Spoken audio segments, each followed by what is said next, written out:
Kings would take the garment hems and cut them into pieces and send them to temples around the land, and they would take the garment of the king and do incantations over to protect him.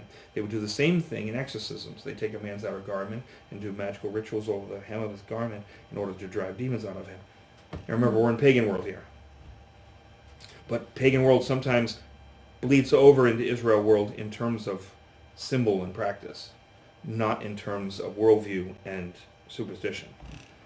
Right? You could seal a covenant through the grabbing of a hem. By seizing a man's hem, you could bring yourself under his protection. To be covered by a man's garment was a symbol of being brought under his authority and power.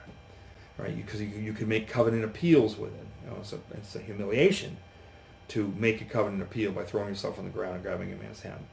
But it was better than starving. When the issue was serious enough, your public face was not as important as getting what you needed for yourself or your family. All right, so it plays a key role in a lot of texts. We've got David and Jonathan. Jonathan strips off his garments and gives them to David, a powerful symbol which we've talked about before, in which Saul's house is constantly losing clothing. David and his house are constantly gaining clothing. David cuts off Saul's hem in the cave. Adam and Eve receive garments after they're driven out of the garden. You have marriage proposals in both Isaiah and Ruth that involve a covenant grab and a covenant appeal. Spread your hem over me.